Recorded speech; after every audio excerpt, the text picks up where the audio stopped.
बिस्मिल्लाहिर्रहमानिर्रहीम। अस्सलाम वालेकुम। हकीकत टीवी साइंस एंड हेल्थ में खुश आमदीद। बांग्लादेश में इस वक्त आपको पता है कि शदीद मुजाहरे हो रहे हैं, सड़कों पर फौज आ चुकी है, कर्फ्यू नाफिज है, इंटरनेट बंद है, कॉल्स बंद है, मोबाइल नेटवर्क बंद है, यानी पूरा बांग्लादेश पूरे वर्ल्ड से कट कर रह गया है। इन हालात में सबसे अहम तरीन मामला ये है कि फौज को अवाम के सामने लाकर खड़ा कर दिया है। अब जो खबर बाहर से अंदर से छुपाई जा रही थी, वो खबर इस वक्त अल जजीरा का टॉप क्लास का जर्नलिस्ट जो बरतानिया में मुकीम है वो सामने लेकर आ गए हैं। ये यूके बेस अल जजीरा के जर्नलिस्ट हैं जुल्करनैन साहिर। इन्होंने जो इंकशाफ कर दिया है, जो प्रेस रिलीज इनके थ्रू रिलीज की गई है, जरा सुनिएगा।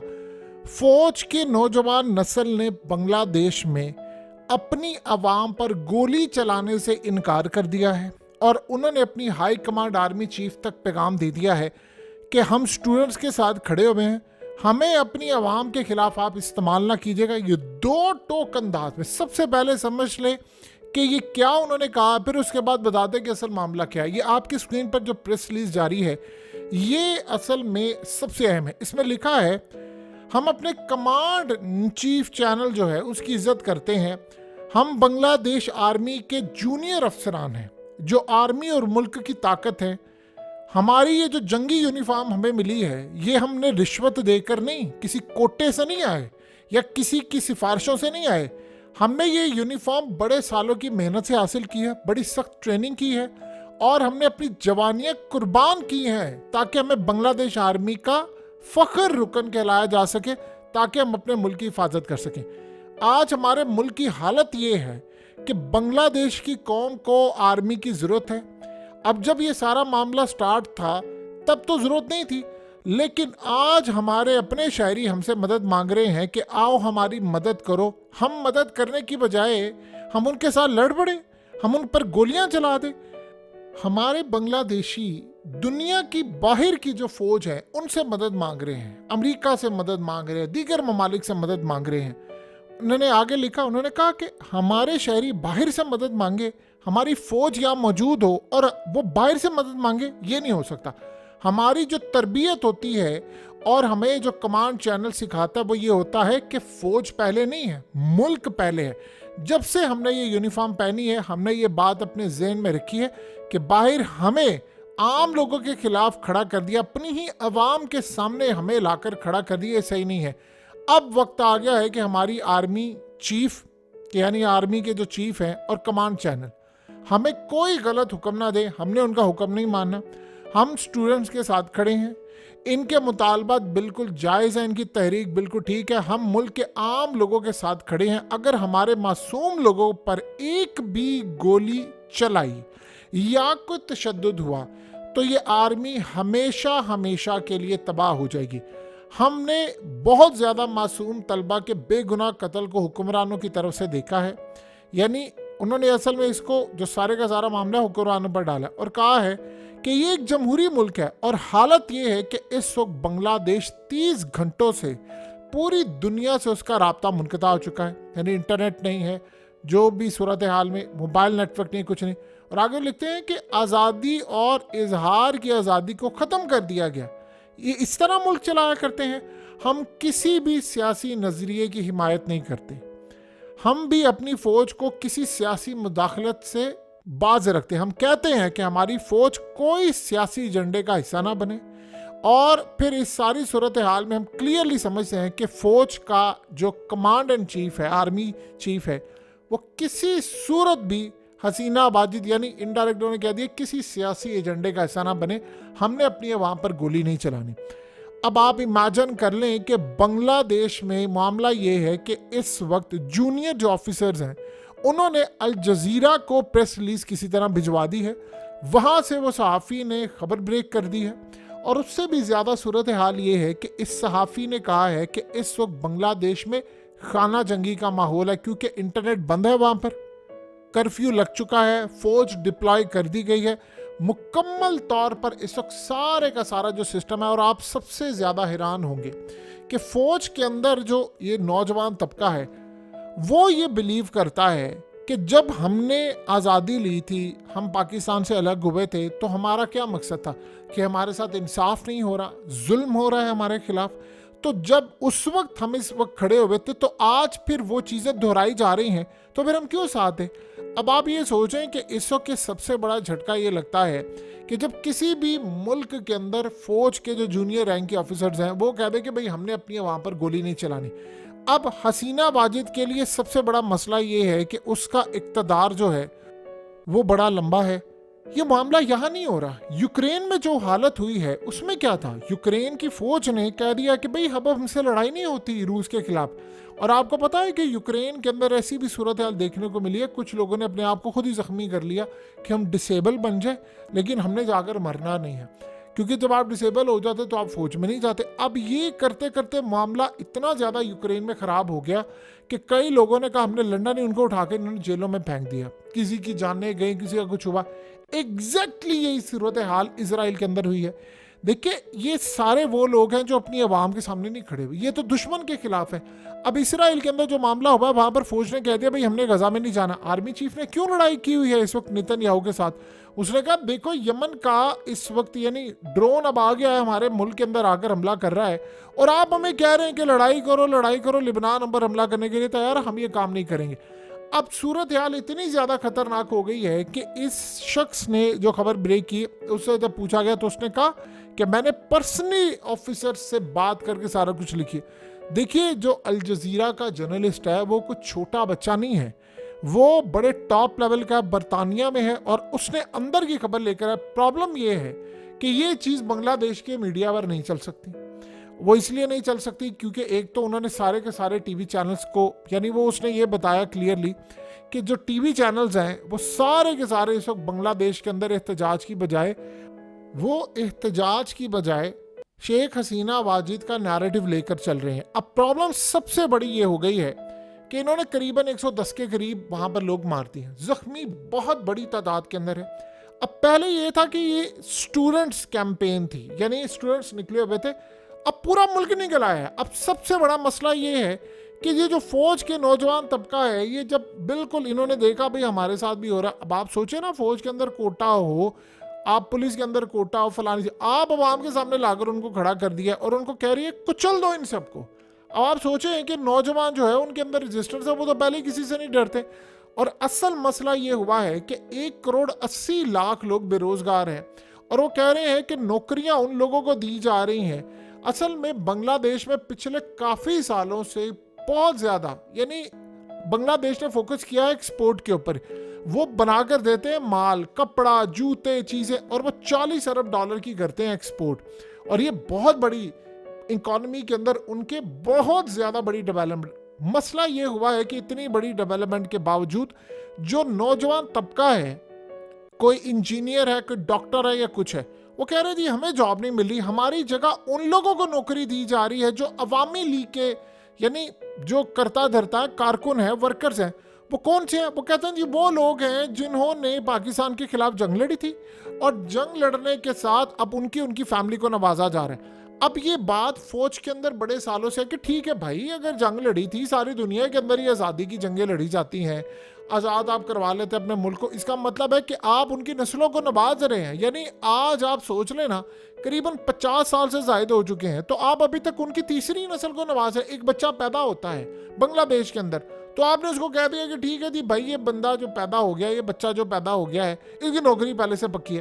तो स्टूडेंट्स अब सारे सड़कों पर निकले हुए, वो कह रहे हैं हमने तो बर्दाश्त नहीं करना। अब बांग्लादेश में कोई बड़ा इंजीनियर कोई पैदा नहीं हुआ इस तरह की चीज़ें, वो इसकी मेन वजह जो है वो पैदा नहीं हुए। वो सबसे अहम तरीन उसका मरहला और मसला क्या आता है, वो ये है कि वहाँ पर कोटा सिस्टम है कि जी वहाँ पर देना, अच्छी पोस्टों के ऊपर वो नाहल लोग लग जाते हैं, उनको पता हमारी नौकरियाँ पक्की हैं, लिहाजा अवाम निकल आई है सड़कों पर। अब मामला यहाँ नहीं रुकने वाला। मामला ये है कि इस वक्त हसीना वाजिद ने पिछले काफ़ी अरसे से जब इलेक्शन हुए तो वो इलेक्शन में 2 नंबरियाँ हुई, वहाँ पर धांधली हुई। इंटरनेशनल ह्यूमन राइट्स ने भी कह दिया। इन्होंने वहाँ पर जिसको वो वोट देते थे, आपको याद होगा जमात इस्लामी के रहनुमा को इन्होंने फांसियाँ दी। अब ये जो नौजवान स्टूडेंट्स हैं, इन्होंने देखिए मिसाल के तौर पर स्टूडेंट्स की जो ज़्यादातर एज है जो सड़कों पर निकले हैं वो 18 से 25 साल के दरमियान है। अब 15 साल से हसीना वाजिद जो है वो इक़्तिदार में है। अब जब ये हसीना वाजिद आई तो ये सारे 10 साल के थे, वो तकरीबन उन्होंने 8 से 10 साल के थे, कुछ 6 साल का था। उन्होंने देखा हसीना वाजिद को कि यार जब से हम इक़्तिदार में आए हैं ये करती क्या है, ये मुखालफों को पूरी तरह तुम देती है, ये मीडिया को बैन कर देती है। आज पूरे बांग्लादेश में इंटरनेट बैन है, आज पूरा बांग्लादेश सड़कों पर निकला हुआ है, ये तमाशा चल रहा है, सारे लोग बाहर जा रहे हैं। और यही वजह है कि बाहर दुनिया में बांग्लादेशियों के वीज़े भी नहीं लग रहे, बहुत सारे मामला था। क्योंकि सबसे बड़ी बात यह है कि अगर ये यहाँ पर नहीं रुकता तो उन पर पाबंदी लग जाएगी, और वो 40 अरब डॉलर की जो एक्सपोर्ट है उसका मसला। अब सोचे बांग्लादेश से बाहर जिन्होंने ऑर्डर देने, वो ये इन हालात देकर वो कह रहे हैं उनको कि ऑर्डर दे, वो कहते हैं हमारे यहाँ पर तो इंटरनेट नहीं चल रहा, हमारे यहाँ पर तो टेलीफोन भी नहीं चल रहा, तो हम करेंगे क्या, कैसे ऑर्डर देंगे। और सबसे बढ़कर बात यह है कि बांग्लादेश का इस वक्त निज़ाम धर्म भरम हो चुका है। अब सोचे फौज के अंदर से जूनियर रैंक के जो ऑफिसर्स हैं वो कहते हैं कि भाई हमने किसी सूरत अब लड़ाई नहीं करनी, अपनी आवाम को गोली नहीं चलानी। और इस खबर को आप अंदाज़ा कर लें कि इस वक्त हसीना वाजिद ने कहा है कि भाई इस मीडिया यानी अल जजीरा के खिलाफ खड़े हो जाओ, हमने इसको नहीं छोड़ना, इसकी जरूरत कैसी हुई। आप सोचे ना अमेरिका ने ये बात की कि आप ये मामला बंद करें, तो हसीना वाजिद ने कहा, उसने कहा शक्ल जाकर देखो शीशे के अंदर, तुमने जो जमहूरियत और फलाना किया। अब वो अल जजीरा के खिलाफ इनके देखिए अवामी लीग के जो बहुत सारे सपोर्टर्स हैं उनकी बड़ी तादाद में, जिनको कोटा सिस्टम मिला हुआ है, सारा कुछ मिला, वो बड़ी तादाद में है। अब वो असल में इसके खिलाफ, इस बंदे के खिलाफ खड़े हो गए और पूरे अल जजीरा नेटवर्क के खिलाफ कि आप ये यहाँ से कैसे निकाल कर लेकर आए। अब जो नेक्स्ट सिनेरियो है वो उससे भी ज़्यादा ख़तरनाक है, और वो सिनेरियो ये है कि पूरे मुल्क के अंदर इस वक्त ये जो मामलात हैं, ये आप सोचे कि अस्पतालों में इमरजेंसी नाफिज हो गई, बड़े लोग वहाँ पर लाए जा रहे हैं, डॉक्टर्स हैं, इंजीनियर्स हैं, वो भी शामिल हो गए इस एहतजाज के अंदर, ताजिर बरादरी भी सड़कों पर आ गई, स्टूडेंट्स भी आ गए, वो कह रहे हैं कि हमने छोड़ना नहीं है। अब फौज को आपने सामने लाकर खड़ा कर दिया। आपको पता है कि जब बांग्लादेश बनाया गया था तो इन्होंने एक सिंपल सी बात की थी कि हमने फौज को सियासत में मदाखलत नहीं करवानी। अब आप ये सोचें कि आज जो जूनियर रैंक के ऑफिसर्स हैं उन्होंने बांग्लादेश के जो कमांडर इन चीफ है उनको कहा है कि आपने सियासी एजेंडा पूरा नहीं करना, हम बांग्लादेश की हिफाजत के लिए। आप जानते हैं कि जो बांग्लादेशी आर्मी है उनके पास जो टैंक्स हैं, गाड़ियां हैं, सारे इंडिया की दी हुई हैं, और इंडिया से यहाँ पर आई है। इंडिया के अंदर इस वक्त सिचुएशन बड़ी ख़तरनाक है। वो जाहिर सी बात है वो चाहेंगे कि यानी जो उस सिचुएशन को देख रहे हैं वो कभी भी नहीं चाहेंगे शेख हसीना वाजिद जाए, क्योंकि आपको पता है शेख हसीना वाजिद के हालिया चाइना से ताल्लुकात काफ़ी हद तक ख़राब हो गए थे, वो दौरा भी अपना अधूरा छोड़कर आ गई थी। ये तब का मामला है। इन्होंने 5 अरब डॉलर मांगे तो उनको 2 अरब डॉलर दिए गए। तो ये सारे का सारा जो सिस्टम है इस वक्त बांग्लादेश के अंदर बड़ी परेशान कुन सूरत हाल है वहाँ पर। तो उन्होंने कह दिया है कि भाई हम किसी सूरत इस एजेंडे का हिस्सा नहीं बनेंगे, अब आप हमें इनके सामने लाकर ना खड़ा करें। मसला सारा ये हो गया है कि इस वक्त स्टूडेंट्स ने कहा है कि जब तक ये लॉ वापस नहीं होता हम किसी सूरत पीछे नहीं हटने वाले, किसी सूरत पीछे नहीं हटने वाले। यानी ये बिल्कुल क्लियरली उन्होंने बता दिया है कि अब आप ये सोचें ना कि फौज ने इस वक्त सबसे बढ़कर हसीना वाजिद को घेरे में लिया हुआ है, वो उसको बचा रहे हैं। इंटरनेट की जो सूरत हाल है वो बंद है, पूरे मुल्क के अंदर इमरजेंसी नाफिज है, खाने पीने का राशन ख़त्म हुआ पड़ा है। असल प्रॉब्लम यह है कि पूरी दुनिया से राब्ता इनका कट चुका है, ना आगे ना पीछे ना दरमियान में कोई मामला इस वक्त सामने नहीं आ रहा। और करते करते सूरत हाल इतनी ज़्यादा ख़तरनाक हो गई है कि श्रीलंका में जो हालात हुए थे उससे 10,000 गुना ज़्यादा हालात यहाँ पर ख़राब है। और ख़तरा ये है कि हसीना वाजिद को कहीं लपेट ही ना लिया जाए। यानी इस वक्त जो सबसे बड़ा मसला है लोगों का कि लोग इतना उससे बेजार हो चुके हैं कि वो कह रहे हैं कि हमने इनको छोड़। अब वो कह रही है कि मैंने लॉ वापस नहीं लेना, जो मर्जी हो जाए मैंने लॉ वापस नहीं लेना। और वो कह रहे हैं कि हम अपनी जानें दे देंगे लेकिन हमने वापस नहीं जाना। यानी आप ये सोच रहे हैं आप कितनी देर तक मुल्क को इंटरनेट के बगैर रखेंगे, आप बंद रखेंगे। आप सोच रहे हैं ना 2 दिन तकरीबन आपने इंटरनेट से बंद रखा है और नुकसान कितना हो रहा है। स्टॉक मार्केट क्रैश कर रही है, इनकी जो बांग्लादेश की करेंसी है टका वो गिर रही है।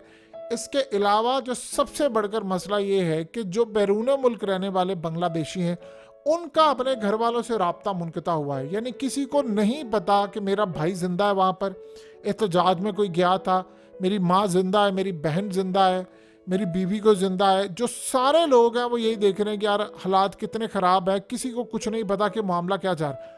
इंडिया ये चाह रहा है कि किसी तरह ये मामला सुलझ जाए, क्योंकि देखिए अगर हसीना वाजिद को रिमूव कर दिया गया, जैसे इस जर्नलिस्ट ने बड़ी अहम बात की, उसने कहा सिविल वॉर की सी सिचुएशन इस वक्त है और हालात किसी भी वक्त कहीं पर भी जा सकते हैं। अब उसने जो इशारा दिया है कि किसी भी वक्त कहीं पर जा सकते हैं, अब जानते हैं उसका क्या मतलब है? उसका मतलब है शेख हसीना वाजिद की रिमूवल का मामला आ सकता है, और वो तभी होगा कि अवाम उनके घर के बाहर चले जाएं। अब अगर लेट से जूनियर रैंक के ऑफिसर ने कह दिया है तो जाहिर सी बात है सीनियर रैंक भी सोचते होंगे कि भाई ये मामला कब तक चलेगा। अब वो कह रहे हैं कि स्टूडेंट्स ने कोई ऐसी बात नहीं की कि जिसको आप माना। उसने कहा जी भाई आप मेरिट पर लेकर हैं, मेरिट का एक कोटा भाई, ये क्या जी जिसने पाकिस्तान के खिलाफ जंग लड़ी है आप उसकी फैमिली को अब अगले 100 साल तक नवाजते रहेंगे।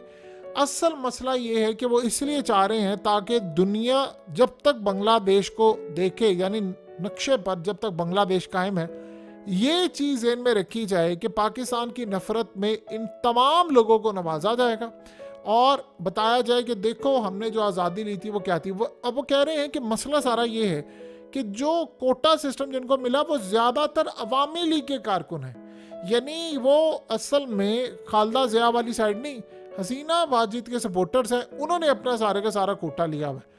अब अगर ऐसी सूरत हाल कायम रहती है, देखिए नौजवान एक दफ़ा निकल आते हैं फिर आपका गवर्नमेंट का जाना तय हो जाता है। अगर ये मामला है, कितनी देर तक ये हालात इस तरह चलेंगे, क्या मामला होगा, ये तो अगले चंद दिनों में पता चलेगा। फिलहाल बांग्लादेश के हालात बिल्कुल एक खाना जंगी की तरफ चले गए हैं और इसको अब रोकना नामुमकिन है। हकीकत टीवी साइंस एंड हेल्थ की इस वीडियो के नीचे कमेंट ज़रूर कीजिए, अपनी राय का इजहार ज़रूर करें और इस वीडियो को हर जगह शेयर करते हुए चैनल को सब्सक्राइब ज़रूर करें।